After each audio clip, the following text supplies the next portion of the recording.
Okay, magandang araw sa ating lahat. Okay, this is the third installment of our lecture series in understanding gender equality. So, noong nakaraang dalawang lectures, napag-usapan natin yung mga batas, tsaka yung mga legal frameworks, kung bakit meron tayong gender equality, concepts at mga initiatives ngayon. At pinag-usapan din natin noong nakaraan yung mga iba't ibang konsepto tungkol sa gender and sexuality at iba't ibang mga issues and concerns about or surrounding sa concerns ng gender and sexuality. So ngayong araw naman na to, pag-uusapan natin ang gender role, socialization, and institutions that perpetuate gender bias. So, isa itong technical na term. Pag sinabi nating gender role socialization, okay, ano-ano ba yung mga nangyayari sa buhay ng isang tao kung bakit ganun yung nagiging pagtingin o pagtanaw niya sa usapin ng gender. At pag-uusapan din natin sa session na ito yung mga institutions, particularly ang ating mga social institutions na nagpo-perpetuate ng gender biases. So, pag sinabi natin perpetuate, kumbaga sa Tagalog pasimuno, no? Sila yung nagpapasimuno, nangunguna, nagpapakalat, lalong nagpapalala, for example, ng mga gender biases. Again, pag sinabi nating bias, ito ay malapit din sa termino ng discrimination or mga konsepto, kaisipan, paniniwala, values, kaugalian, pamumuhay, na hindi nagbibigay ng pantay na pagtingin sa ating mga iba't ibang klase ng gender o yung ating SOGI, yung sexual orientation, gender identity, and gender expression. Okay? So I hope tayo ay ready na makinig ngayon sa ating discussion. Pwede bang type tayo ng number 1 sa ating inbox kung talagang ang aking mga kasama ngayon ay mga humans. Okay? Alright. Sige. Thank you so much. Okay, sige, tuloy nyo lang yan at tayo magpo-proceed sa ating next na slides. Okay, sa session na ito, pag-uusapan natin kung ano-ano yung mga struktura ng lipunan natin na nakaka-impluwensya kung bakit ganito yung paniniwala o ganito yung mga practices ng mga tao about gender. We'll also talk about some experiences of gender socialization. Mamaya, sana may mag-share kung nakaka-relate kayo sa ating pag-uusapan ngayon. Tapos, syempre, we're going to learn, relearn, and unlearn. Yan. So, meron tayong mga bagay na kailangang matutunan muli, at mga bagay na dapat tanggalin na natin kasi inaakala natin tama yung kaisipan na yon. We're gonna be talking about some misconceptions o mga maling paniniwala about gender and development leading to identifying and recognizing kung bakit merong gender inequality. At syempre, pag-uusapan din natin ngayon yung ating magiging commitment to increase our gender milestones. Nalala nyo pa yung mga gender milestones natin, yung mga gender blind, yung iba't ibang level po ng kaalaman sa gender. Okay? Meron akong tanong sa inyong lahat, okay? I-ready ang ating mga inbox. Okay? Sige, okay na yan? Okay, naniniwala na ako na present kayo. Okay, meron tayong konting activity bago tayo pumalaot sa ating discussion. Pag-usapan natin yung the best gift. Ayan. Kunwari kayo ay dadalo sa isang kaarawan ng inyong inaanak. Kayo ay nakuhang ninong o ninang ng inyong kaibigan. Kayo ay mag-aanak sa isang, magsimula muna tayo sa isang batang babae. Okay, batang babae, ano ba, 1-year-old, isang taon, first birthday niya. First birthday ng inaanak mo, invited ka. Nakikinig bang lahat? Okay, invited ka sa first birthday ng inaanak mo, babae. Babae po yung inaanak. Ano ang I-type po natin ha. I-type po natin sa in-call message. Ano ang ireregalo mo sa inaanak mo na mag-birthday, batang babae, 1-year-old? Yung unang pumasok sa isip, agad-agad, yung unang instinct na pumasok. Barbie, damit, Barbie doll, ang dami, bilis, laruan. Maybe more specific kung laruan na, like, may sagot ng iba, Barbie doll, baby dress, damit, diaper. Grabe naman nagregalo ng Shanghai, no? Pwede din, malaking tulong yun, ha? Clothes, gatas, teddy bear. Anong kulay kayo ng teddy bear ni Neil? Okay? Damit, clothes. So, ang daming damit. Diaper, Barbie, pera. Okay, damit po. Ano pa yung sagot ng iba? Bear brand. Okay, very specific yung gatas niya, bear brand. Okay, baby dress na tsaka kulay pink na baby dress tsaka kulay pink na teddy bear. Pacifier, 1-year-old. Pwede. Anong kulay ng pacifier mo, Hillary? Alahas. Grabe naman, Rainier. 1-year-old. Alahas. Pero okay yan sa nanay tsaka sa tatay. Masaya sila dyan. Ilang karat ba? Oy! Call ha. Nintendo Switch. Babae ito ha. O sige, Nintendo Switch. Kakaiba. Walker, sabi ni Carly. Lechon, sabi ni Brian. Bahay-bahayan na pink, sabi ni John Marie. Hair clips.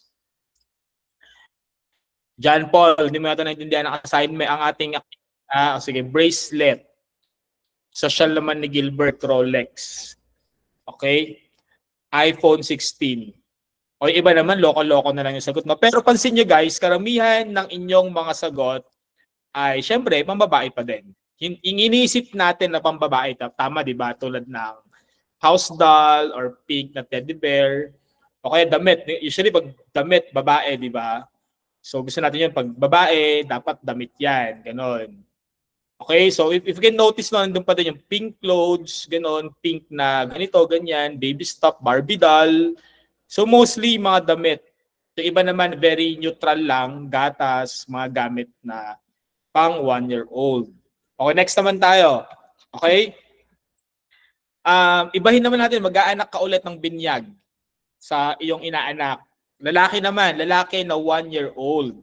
Ano naman ang pinaka-best gift na gusto mong ibigay sa inaanak mong 1-year-old na lalaki? Game.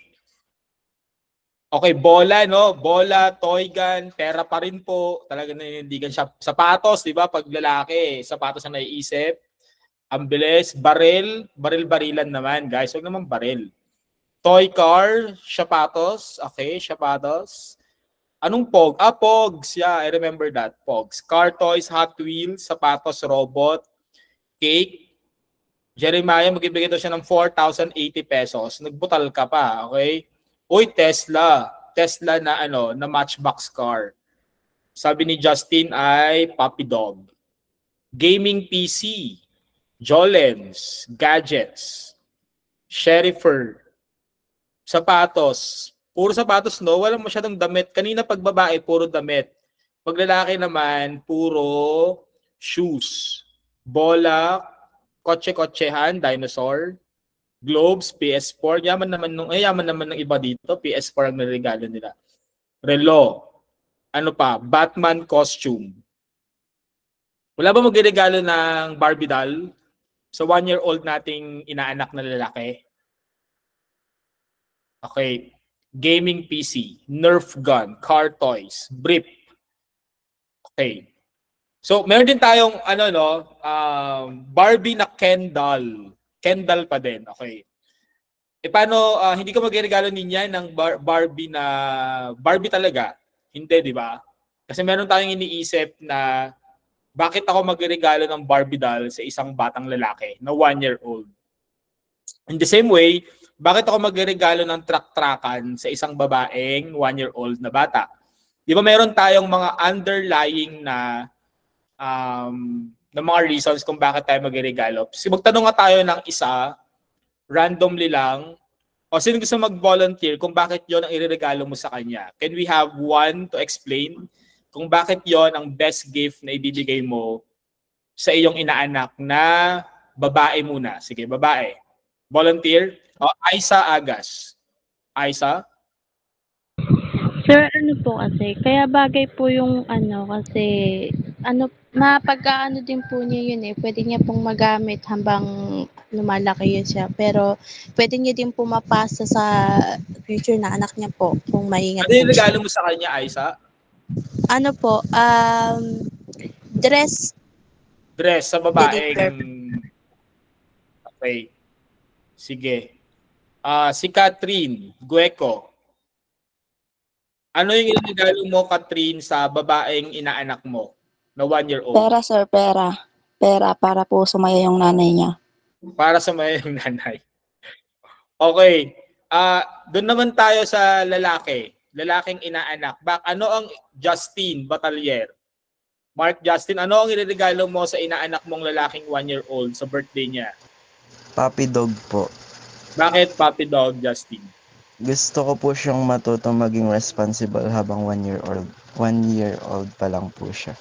Okay. Gusto niya maging responsible habang 1-year-old pa lang. Rainier. Rainier, are you raising your hand? Kotse po, sir. O bakit kotse, Rainier? Kotse-kotsehan, Rainier. Opo. Ayun po kasi yung ano parang gusto po ng mga batang lalaki po ganun. Gusto ng mga batang lalaki yung kotse-kotsehan. Hindi mo ba siya... Sige, maghanap tayo ng iba. Opinion lang. Muntaha, Vinson. Meron akong question sa'yo, Miss Vinson. Go ahead. Willing ka bang magregalo ng laruan na truck-truckan sa isang babaeng bata na 1-year-old? Honestly po, I would be, sir. Kasi in this generation po, I think we should already break gender stereotyping. For example po, dun po sa may girl na babae, I've noticed yung mga sagot po is dress, Barbie, and that is already an example of unintentional but also gender stereotyping po, sir. So, for me po, Precisely, okay yes. lang naman po. Like, Para sa'yo, okay lang. truck-truckan, it's a toy po. So, Since toys should have no gender po. yeah. Kung ikaw may anak ka, Miss Vinson, na lalaki at niregaluhan ng isang Barbie doll, would you not feel offended or okay lang sa'yo? Okay lang po sa akin, sir. No problem po. If my child wants to play with a toy, no matter if Barbie po siya or truck-truckan, no matter if lalaki or babae po siya, doesn't matter po. Exactly. Okay. Yan ang punto ng ating mga pag-uusapan ngayong umaga. So maraming salamat sa mga nag-participate and also thank you for a very good kickstart for the discussion this morning, Miss Vinson. Exactly, precisely, and that's what we are talking about this morning. Yun yung konsepto ng dahil gusto natin dapat ganito, dapat truck-truckan pag lalaki at dapat Barbie doll pag babae. Ang tawag po natin dyan ay gender socialization na kung saan ay ipinoprogram natin yung mga tao at yung mga bata na kapag babae ganito, tsaka kapag lalaki ganito. Okay? So ang tawag po natin dyan ay gender socialization. Gender socialization is the tendency for boys, tama, societal norms. Pero di ba nga pag sinabi nating norms, yung mga norms na yan ay changeable sila. Okay? Kasi ang nagsiset ng norms is yung lipunan na ginagalawan natin. Although mahirap siyang baguhin overnight. Yun lang yung tatandaan natin. Kaya itong ginagawa natin na Understanding Gender Equality course, isa ito sa mga efforts ng buong mundo para yung ating paglalagay ng mga assigned na role o expectations sa mga genders ay mabura natin. Kasi overall, the concept should be anyone should be able to do whatever they like for as long as it's legal, for as long as it's not trampling on the rights of other people. But anyway, going back tayo sa gender socialization, which is the tendency for boys and girls to be socialized differently. So di ba yung mga boys are raised to conform to the male gender role and girls are raised to conform to the female gender role. Di ba nga pag baby, di ba pag nag-aalaga ng baby, may mga baby ba kayo? sa bahay. I mean, baby ha, yung babing bata. Baka ibang baby yung. Although sana all na lang sa mga may baby dyan. Meron Okay. po siya. O hindi, ikaw na. Kayo na may baby. Okay? O di may mga baby dyan. O di congratulations. Hindi malamig ang Pasko. Okay? But anyway, kami may marami akong inalagaan na pamangkin sa bahay, mga baby, and di ba pag nag-aalaga tayo ng mga bata sa bahay, pag babae, dapat very careful tayo, ganyan. Kasi fragile. Di ba? Bawal ihagis-hagis pag babing babae. Pero pag lalaking baby, talagang di ba, hinahagis-hagis, hinahayaan magpagulong-gulong. So doon pa lang sa part na yon, medyo parang teka, ba't parang magkaiba ba ng katawan si girl tsaka si baby boy? Di ba? Meron bang kakaibang parte ng katawan si baby girl kung bakit dapat ay ganun siya hawakan? O may kakaibang parte ng katawan si baby boy kung bakit dapat ganun siya hawakan? So baby pa lang tayo, nagsisimula na kaagad. Actually, di pa nga lang pinapanganak, meron na kaagad gender socialization na nangyayari, di ba? Kapag alam na yung gender, pag alam na yung sex nung ipapanganak, magpapagawa na ng mga lahat ng damit, kulay pink pag babae, pag lalaki kulay blue, etc. etc. So doon pa lang na ipo-program na at saka na socialize na natin yung mga gender expectations between boys and girls. Okay? So also, gender socialization is the process by which individuals are taught how. Tinuturo kasi siya. Hindi siya genetic. Hindi genetic na gusto mo ng Barbie doll. Hindi genetic na gusto mo ng truck-truckan. Hindi genetic na gusto mo ng damit. Hindi genetic na gusto mo ng sapatos. Itinuturo yan ng lipunan sa'yo na yan yung dapat na maging gusto mo kasi dapat yan yung gusto mo kasi lalaki ka, kasi babae ka. Yun yung gender socialization natin. The process by which individuals are taught how to socially behave in accordance with their assigned gender, which is assigned at birth based on their sex phenotype. Kasi di ba na-interchange natin yung konsepto ng sex and gender. In fact, hanggang ngayon, pag sabing gender, male-female. Wala silang konsepto na ang male-female is a concept of sex lang. Pag gender, it's a matter of identifying who you are as a social person and kung ano yung expression na gusto mong ipakita na labas sa expectations na ibinigay sa'yo nung bata ka bilang isang babae o bilang isang lalaki. Okay?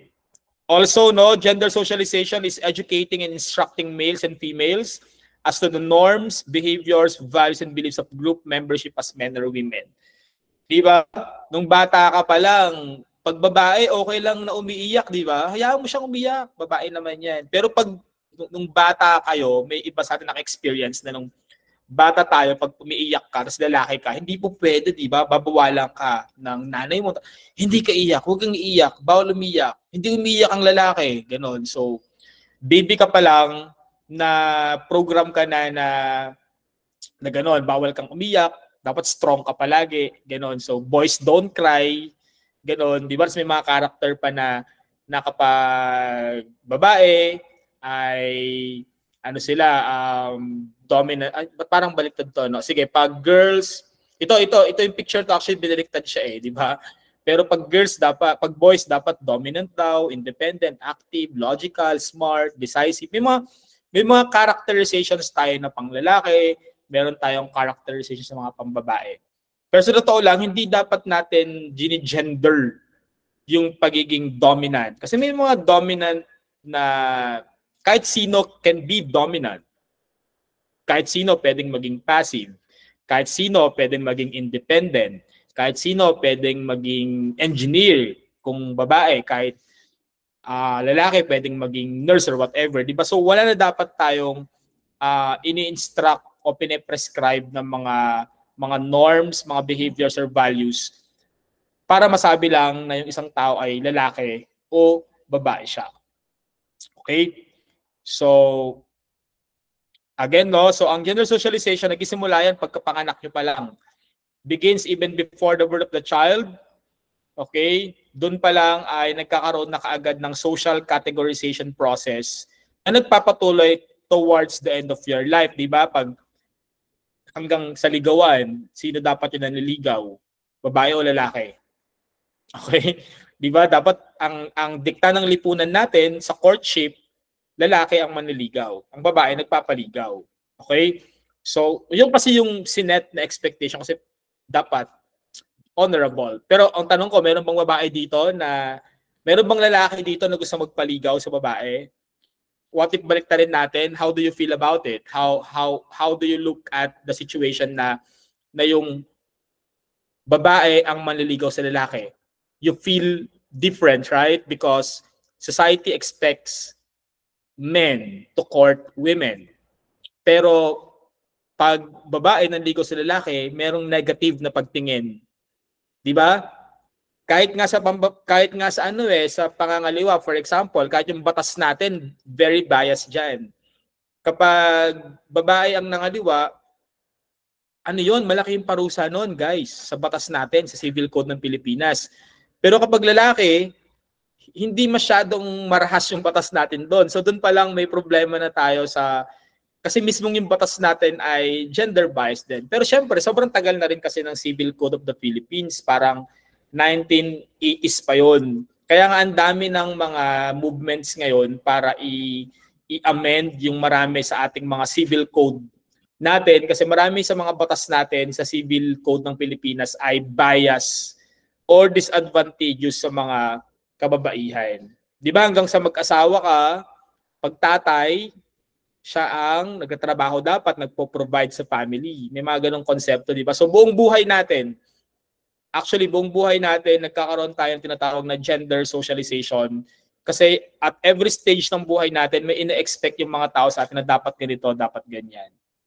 Pero hindi nga dapat ganon. Now, we should not look at our gender as our permanent role in society. Na kapag lalaki ka, ito ang gagawin mo. Pag babae ka, ito ang gagawin mo. So hindi na dapat ganon yung pagtingin natin sa gender.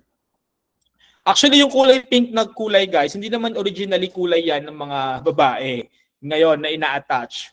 Dati, ang kulay pink is mas attached yan sa color ng lalaki noon. Okay? Back before, pastels were popular for babies. Most parents dressed their kids in white, dati kulay puti, until they were about 6. Historian Joe B. Poletti says this outfit was practical.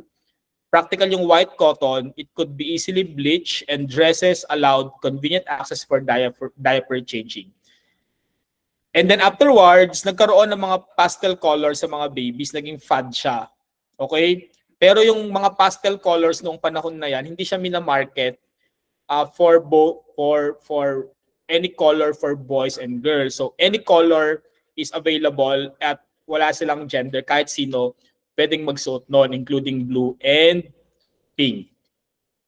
Okay, ang nangyari lang kasi dyan, at the beginning of the 20th century, some stores began suggesting sex-appropriate colors. Wala naman dating ibig sabihin yung pink tsaka blue sa mga baby. Itong mga Amerikano, noong 1980, nagpauso lang sila na yung pink para sa... Pero actually, noong 1918, ang pink ay para sa mga lalaki at ang blue naman para sa mga babae. So nagkaroon siya ng gendered or sex-appropriate colors, pero baliktad yan sa ating pagkakaalam ngayon. Okay? The reason is that pink being a more decided and stronger color, actually, ibig sabihin ng pink ay strong, kaya mas suitable siya sa mga lalaki. Tapos yung blue, actually, it means a more delicate and daintier, and it's also prettier for the girls. Noong 1918 yan, pero ngayon ay 2024 na. Di ba? Pink for the girls and blue for the boys. Kasi nga, society dictates kung ano yung meaning ng mga bagay-bagay. Kaya actually, pag nag-iba ka, sa norms ng lipunan, ang tawag sa'yo ay isang social deviant, right? So may deviance na nangyayari. At normally, kapag deviant tayo, o we go against the normal, na negative tayo sa mga tao. And people tend to raise eyebrows because we do something different. Pero, you know, it's not really different. It's just the society dictating you to to do the same. Pero pwede naman talaga ninyong ibahin yan eh. Hindi naman ninyo kailangang ikatakot na gawing kulay pink yung baby boy nyo just because you will be afraid na yung pink color na yan will dictate kung ano yung magiging sexuality niya. Parang, di ba ang weird naman ng ganong kaisipan actually? Parang wala naman din yung scientific na evidence na pag nagsuot ka ng pink, eh magiging bakla ka, or pag nagsuot ka ng blue, magiging tomboy ka. Parang wala naman yun talagang total na kahulugan, di ba? It doesn't even make sense to attach colors with gender and sexuality. Additionally, 1927, Issue of Time noted that large-scale department stores in Boston, Chicago, and New York suggested pink for boys. This trend of pink for boys was not as overwhelming as our current color sex designation.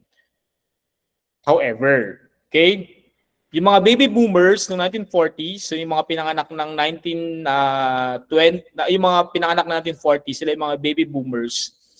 They were the first to be dressed in the sex-specific clothing that Americans are familiar with today. Boys and girls were dressed like miniature men and women instead of uniformly in children's dresses. Pink became the girls' color, blue the boys' color. Yung trend na nagpatuloy hanggang 1960s, 70s, hanggang sa kasalukuyan na panahon natin ngayon. The color, di ba tagal na, ilang years na, ilang dekada na yan, 50s, 60s, 70s, 80s, 90s, almost 60 years na, we still subscribe to the idea that pink is a girly color and blue is a manly color. Pero in fact, ngayon medyo okay naman na. Actually, ang ganda nga ng environment ngayon that you can actually wear any color you want without people questioning your sexuality. Di ba parang ngayon, okay na okay naman yung mga boys na naka-pink. Okay na okay rin naman yung mga girls na naka-dark blue or blue color. So, really nothing has to do anymore with your sexuality and your gender when it comes to colors. Okay? So, people who took part in this movement thought that dressing young girls in feminine or stereotypically girly clothing would limit the girls' opportunities for success, and many parents began favoring neutral colors and fashions. In 1980s, however, gender-oriented kids' clothing had come back into fashion strongly. Talagang yung mga tao, talagang meron pa rin silang, ano ba yung tawag doon, konsepto ng girls and boys colors. Sabi ni Poletti, the invention of prenatal testing is the causes of this fad since parents were able to learn and subsequently emphasize the sex of their baby before the baby's birth. Also, clothes washing technology began to allow cleaning and bleaching of colorful clothes without damage to the clothes used. Dati kasi kulay puti lang talaga lahat ng damit hanggang mag 6 years old yung bata.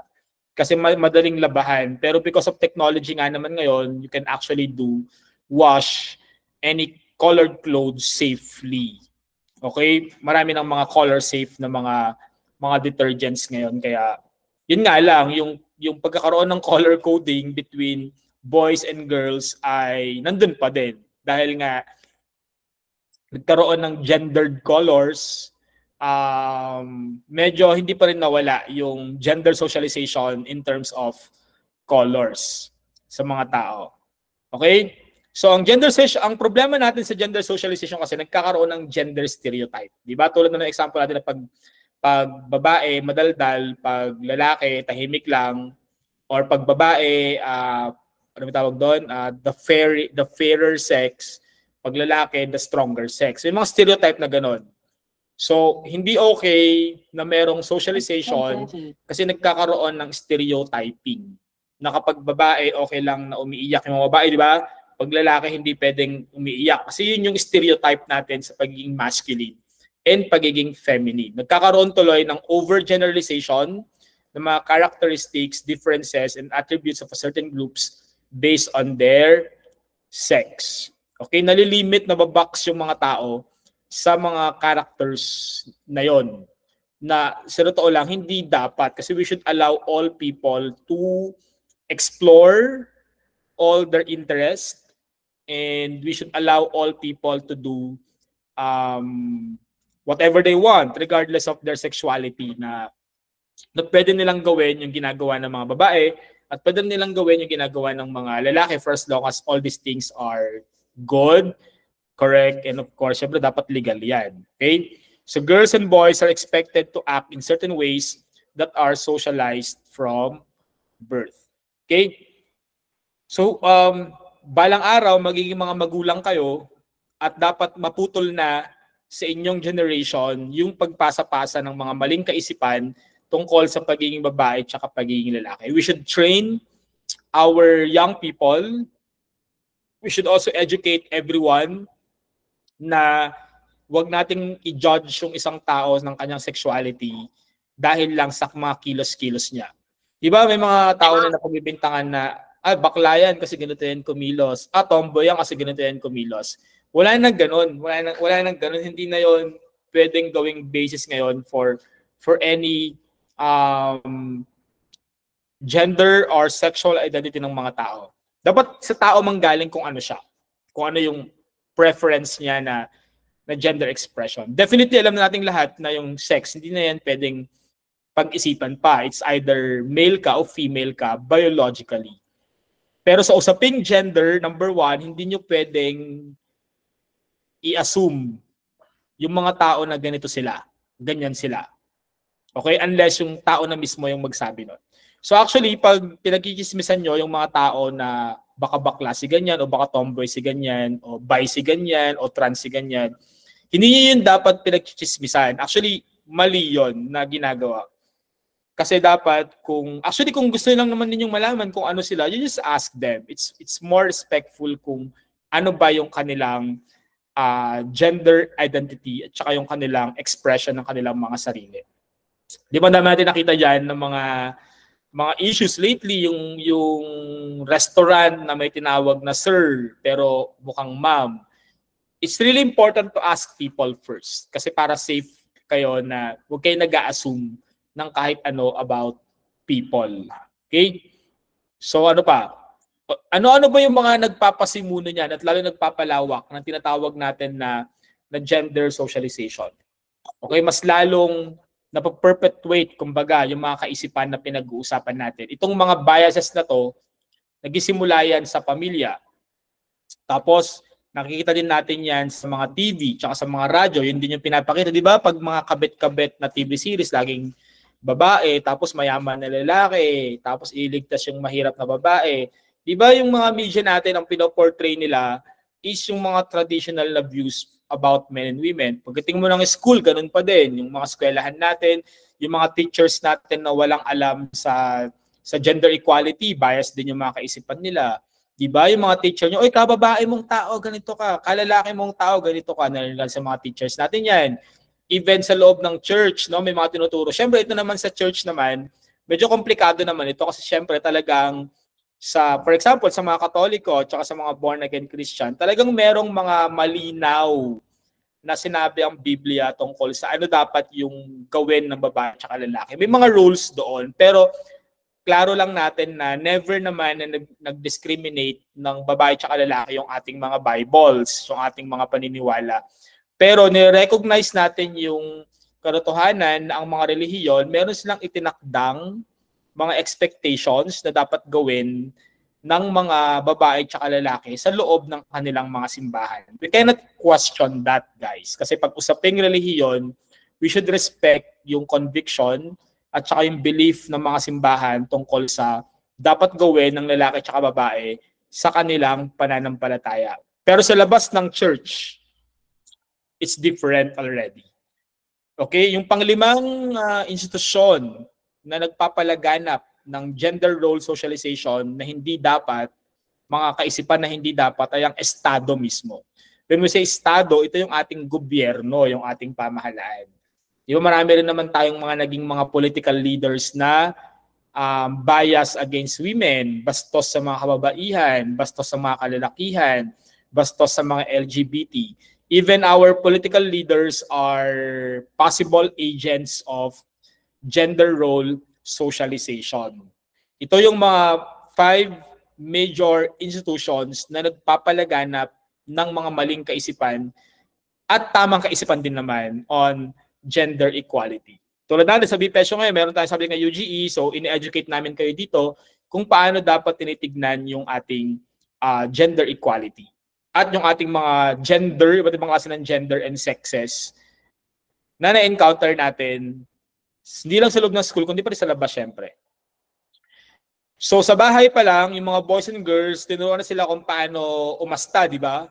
Okay, for future success in life. Oh, anak, lalaki ka, dapat matikas ka, dapat magaling ka mag-decision na kasi ikaw yung magli-lead ng pamilya mo, ganyan-ganyan, di ba? Yung mga boys, tinuruan tayo na maging, ano ba, matapang, yan, should be tough, man up, boys don't cry. Ano ba yung mga narinig niyong mga sinasabi sa mga batang lalaki o kalalakihan ngayon na sa lalaki lang naman sinasabi?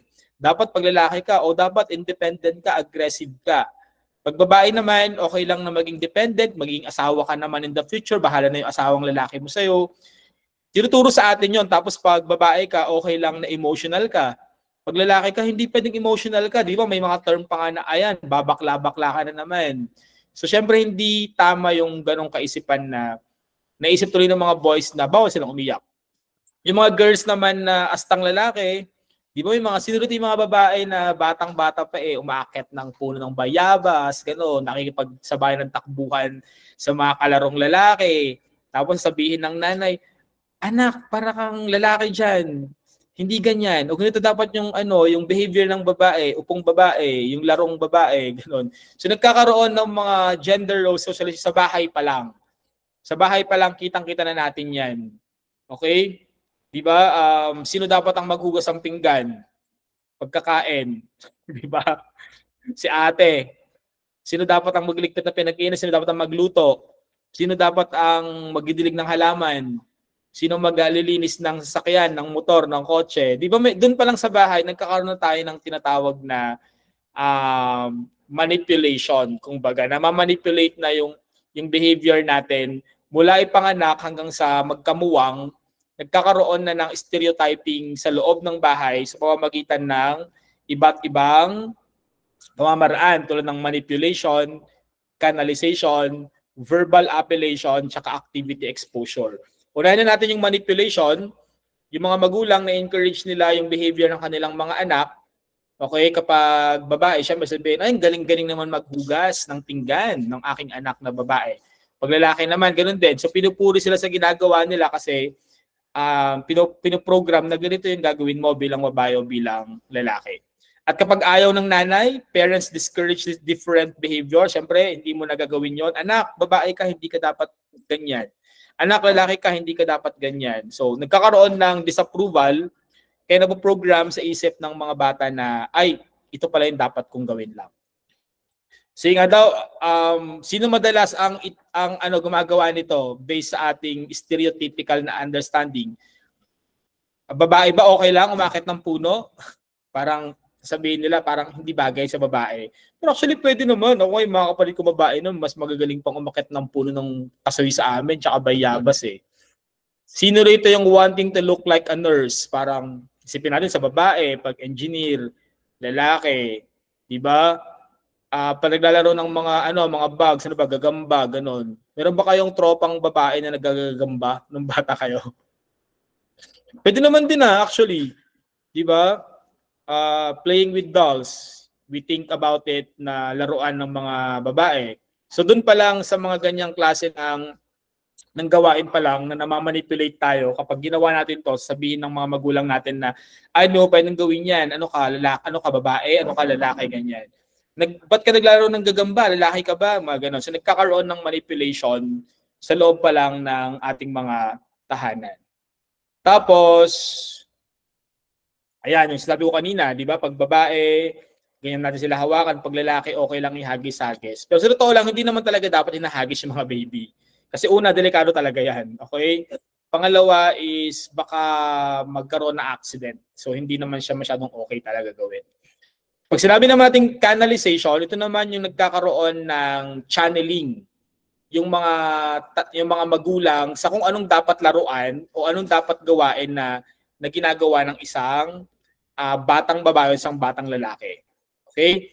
Diba? Sabi natin kanina, may mga laruan na pang babae, may laruan na pang lalaki. Pero dapat ba talaga natin i-categorize yung mga toys between boys and girls? Or hindi dapat kasi nagkakaroon tuloy ng association yung mga bata na kapag babae sila, ito yung magiging role nila sa buhay. Di ba? Pag Barbie doll, Siyempre, nagiging isip nila ganito, magiging nurse or magiging teacher kasi yun nakita nila sa Barbie doll. Kapag mga laruang panlalaki naman, syempre, napoprogram sila na racing car, truck-truckan, etc. So, dun pa lang. Pero, hindi nga dapat natin ginagawa tong canalization in terms of what toy or what activities should the children do sa kanilang mga tahanan. Okay? Ano pa? Yan yung mga example ng canalization. Di ba? Yung mga laruan kanina na tinanong ko sa inyo, pansin nyo pareho rin kayo ng nasa isip ng ating nasa poster dito. Ang tawag doon is canalization. We're actually teaching them na ito yung magiging role mo sa buhay balang araw. Kasi yan yung mga laruan na meron ka nung bata ka, di ba? Pero actually, pwede naman kahit ano dyan eh. Ako, tama si yung ating isa nating nag-explain kanina na children can actually be allowed to play any toys they want. Maybe actually you can bring them. Pag meron kayong anak, dali nyo sila sa toy store, pwede nyo silang hayaan na mamili ng gusto nilang laruan. Di ba? Minsan may mga magulang na, ay anak, hindi yung laruan para sa'yo, dito ka, for the girls. Ito yung mga laruan. So nagkakaroon ng canalization process at nagkakaroon tuloy ng maling kaisipan yung mga bata habang sila ay lumalaki. Okay? Ano pa? Meron naman tinatawag na verbal appellation din. Ito naman yung mga salita na sinasabi sa atin palagi. Oh, boys don't cry. Pag babae, mother's little helper.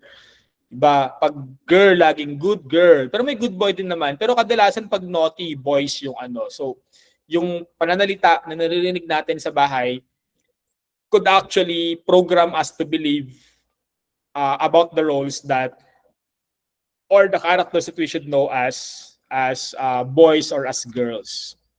Okay? Ayan. Di ba pag babae, prim and proper palagi? Kasi babae ka, dapat pino ka kumilos, dapat behave ka, hindi pwedeng maging galaw-gaw. Pero pag lalaki, okay lang na galaw-gaw, di ba? Pero parang hindi pa. Pansin nyo, pag lalaki yung kumilos ng mapino, pag pino kumilos yung lalaki, mabango, malinis, yung galaw niya ay very demure, ganon. Very fine, very refined.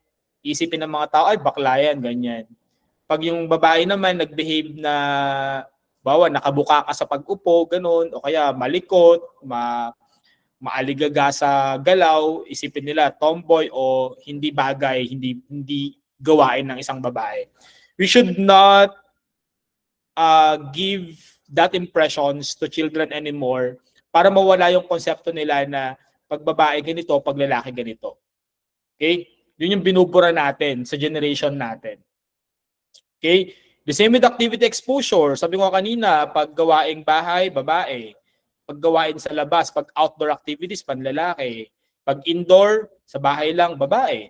So activity exposure, this ensures that children are familiarized with tasks appropriate to their sex. Pero wala ngang task na appropriate sa sex. Lahat pwedeng gawin ay whether you're a boy or you're a girl. Okay? So next, ano pa? Yan, di ba? Sino sa inyo guys ang nagugas ng plato sa bahay? Girls ba? Yung mga girls ba o yung mga boys ba? So, ang expectation palagi, girls ang dapat na naghuhugas ng plato. Okay? Naglilinis ng bahay, sila nanay, nagluluto. Okay, although ngayon medyo malawak na din yung understanding ng mga pamilyang Pilipino na kahit sino pwede maghugas ng plato, kahit sino pwede maghugas ng bahay. So may mga assignment, mas equal yung gender distribution of work sa kanilang mga bahay. Okay, eskwelahan din ay nagiging equipment din sila, tool din sila. Sa eskwelahan kasi natuturo din tulad ng mga policy, di ba? Pag babae, dapat ganito po yung kasuotan. Pag lalaki, ganito po yung haircut. Na-influence din tuloy yung ating tinatawag na gender socialization. Makaka-encounter din tayo ng mga teacher na gender bias o mali yung kanilang kaisipan about gender. Pati yung mga librong ginagamit natin na i-enforce din yung mga sexist concept. Ito, tingnan nyo to ha, merong isang activity sa libro sa elementary. Ang sabi dito, lagyan ng check kung ang gawain ay panlalaki at X naman kung ito ay pambabae. Di ba? Number 1, pag-aararo sa bukid. O mali daw siya. Mali siya kasi sinagot niya X, pambabae. Okay? Paglilinis ng bahay, X, pambabae daw. Eh si teacher, ba't niya minali ito? Paano nga naman kung sa bahay talaga nila, yung nanay talaga ay nag-aararo naman talaga sa bukid? Pwede ba natin sabihin na mali yung sagot nung bata dyan sa test na yan? Kasi nga nagkakaroon ng gender role socialization dyan na hindi pwedeng mag-araro ng bukid yung babae. Pero actually maraming lugar sa Pilipinas na yung mga babae, tumutulong talaga sila o sila mismo yung nangunguna sa mga gawain sa bukid. Pero dahil nga dyan, yung mga teacher mismo, they reinforce na papalala nila yan kasi sila mismo, pinapayagan nila yung ganyang klase ng mga kaisipan. By labeling and organizing students in group activities by creating different activity centers for boys and girls. Okay? So, sa mga libro natin, para sa mga telenovela, yung mga babae, laging mga nanay, housewives, mga well-behaved girls, yung mga males, always the father, always the workers, and always the naughty and the adventurous ones. Pero, actually, pwede namang hindi nga ganon. Okay? So, it's fair. Sabi dito sa anong cartoon, it's fair. Everyone gets an equal amount. Okay. Anyway, ito pa. For a fair selection, everybody has to take the same exam. Please climb that tree. So iba-iba tayo ng ng pangangailangan, iba-iba tayo ng needs, iba-iba tayo ng feature din sa katawan. So actually dapat na itignan na yung mga tao iba-iba. Meron tayong diversity. And society should not expect us to do the same thing. Okay? Kasi iba-iba nga tayo ng pwedeng gawin and lahat tayo ay should be given us the opportunity to do yung lahat ng pwede natin gawin. Sa trabaho, ganoon din. Paglabas mo ng bahay, paglabas mo ng school, magtatrabaho ka, yung dala-dala mong mga paniniwala, dala-dala mo yan hanggang sa work. Even also, may mga company na yung mga polisiya nila ay bias sa mga kababaihan. May mga haircut policy, may mga dress code policy, na lalong nai-enforce yung tinatawag natin na gender socialization. Okay? Tapos, yun, hanggang trabaho. Despite a variety of gender-responsive legal and policy initiatives, ang sabi sa Pilipinas ay meron pa rin gender gap na tinatawag. Ibig sabihin ng gender gap, nakakaranas pa rin yung mga kababaihan ng mas maraming discrimination in comparison to men. Noong 2018, halos kalahati ng mga kababaihan sa bansa ay bahagi na ng labor force natin. Halos balanse tayo ng konti, no? Half lalaki, half babae na ngayon yung nagkatrabaho sa buong Pilipinas. This means 53.4% of women are dependent on husbands, parents, and other means of support. Mas marami pa rin lalaki nagkatrabaho, ibig sabihin na mas marami babae ang umaasa sa kanilang partner o asawang lalaki. May mga ibang company pa din na ayaw tumanggap na mga babaeng empleyado kasi syempre magpe-pregnancy leave yan, di ba? Maternity leave. So mawawala yan ng ilang buwan kaya ayaw kunin. It was alarming to find out that 1 in 6 Filipino women are still asked about their plans to have children during their job interviews. Bawal na po yan itanong sa mga job interview. May mga company lang kasi na pasaway pero bawal itanong yan. Kung may balak kang mag-asawa, may balak kang magkaanak, kasi umiiwas nga sila na magkaroon ng mga empleyado na mag-aanak in the near future kasi syempre babayaran nila yun, mag-ahari sila ng kapalit nung hinire na babaeng empleyado. So may discrimination because of sexuality and gender. Sa Pilipinas din medyo okay naman, mahaba naman yung ating maternity leave compared sa paternity leave. Although, problema din yan kasi parang iniisip natin na babae lang ang nanganganak. Well, technically, babae lang naman ang nanganganak. Pero normally, damay yung tatay dyan. Okay? Sa Pilipinas, meron tayong, actually maiksi lang yung maternity leave sa Pilipinas, 105 days lang. Pero at least mas marami tayo kaysa sa Indonesia na 90 days lang. Pero tingnan nyo sa Vietnam guys, pwedeng mag-maternity leave yung nanay ng 180 days. Sa Pilipinas, meron din tayong paternity leave pero 14 days lang. Okay? Sa Philippines and Vietnam, tas 30 days naman sa Indonesian men working in the public sector and 2 days for those in the private sector. Pero syempre isipin natin dapat, di ba, yung panganganak ay parehong responsibility ni nanay tsaka ni tatay. Kaya kung tutuusin, dapat pareho sila ng mahaba din yung kanilang mga maternity and paternity leaves. Okay? So sa media naman guys, meron tayong unbalanced gender portrayal. Kadalasan sa mga media natin, yung mga lalaki, okay, yung mga women mas naipapakita sila bilang mga biktima sa balita compared sa mga kalalakihan. Women are also far less likely than men to be featured in the world news headline. Mas maraming lalaki ang nai-headline, okay? At mas maraming lalaki yung pinaniniwalaan na experts. Pag sinabing experts daw, lalaki ang tinutukoy, hindi babae. So nagkakaroon ng unbalanced na pagtingin between men and women, even in media.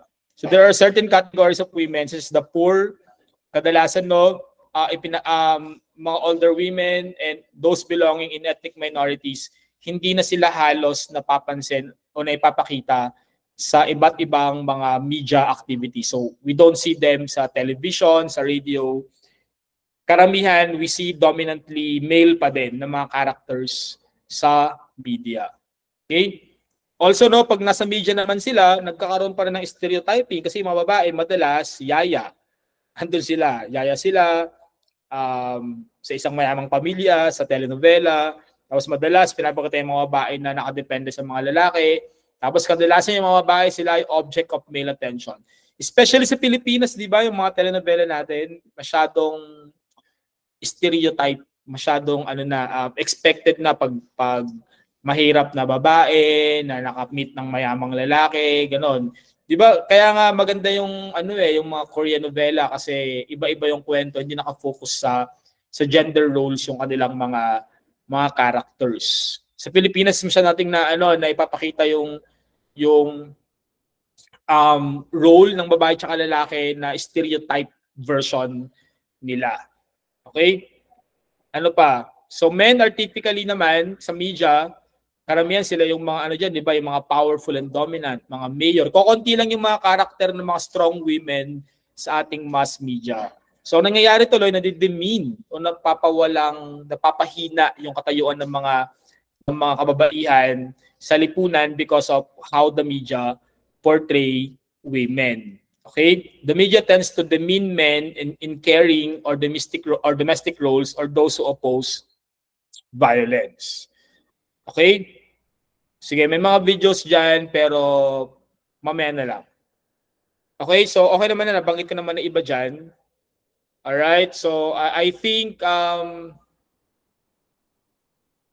itutuloy natin yung ibang part ng ating discussion para solid yung understanding natin. Again, socialization into gender norms begin early in life. These norms and values are learned and are not natural. Social institutions, forces provide a system of values, norms, and mechanisms which maintain social control on gender roles that perpetuate unequal gender relations and reinforce structural biases for gender discrimination. Ang problema kasi sa gender socialization, nagmumunga siya ng discrimination at nagkakaroon ng inequality between men and women. Nagkakaroon ng maraming biases, nagkakaroon ng marginalization. Pag sinabi nating marginalization na isasantabi sa lalong malayong laylayan, di ba? Yung mga hindi na nga napapansin ng development, mas lalo pang nadidiin na hindi sila mapansin ng development. Also, yung mga ganyang socialization nagki-create din ng violence against women. Kaya napakahalagang maunawaan natin na ang lahat ng gender, lahat ng sexes ay pantay-pantay at wala dapat tayong ina-expect na specific na role for them. Okay? So, actually next meeting, pag-usapan naman natin itong gender division of labor. Pero siguro bago tayo end sa ating discussion ngayon, let me just show you this video. No, kasi actually dapat after pa nito. Pero sige, gusto ko lang ipakita siguro yung video ng UN about gender division na din para lang meron na kayong idea sa mga susunod nating pag-uusapan in the coming days. Okay? Wait lang. So we will end with this video from the UN.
Best tasting na, our biggest buy. Going chicken joy, yes.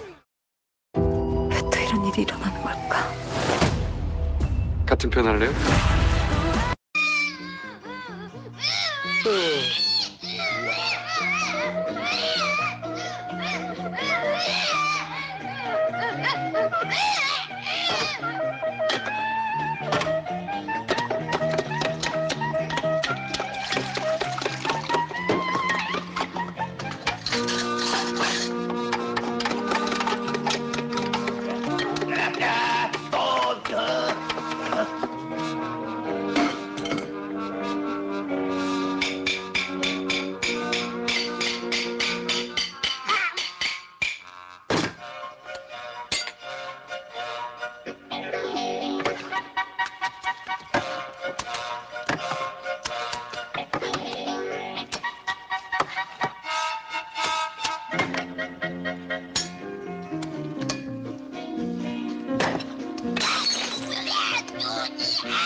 So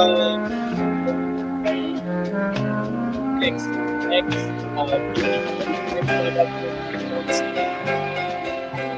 time with our as we have shown kanina, yan. So we're gonna be talking about gender division of labor for our fourth lecture series. Muli tandaan, lahat tayo pantay-pantay, lahat tayo ay may kakayanan na mangarap para sa ating mga sarili regardless of your sexuality and gender. Kaya malaya tayong i-take ang ating destiny and take on the roles we want because lahat tayo ay pantay-pantay. Kaya magandang araw sa ating lahat. The recording of this lecture will also be available in our YouTube channel. God bless you all. Stay safe, everyone. Thank you po, sir. Thank you po. Thank you po, sir. Thank you po, sir. Thank you. Thank you po, sir. Thank you po. Thank you po. Bye-bye.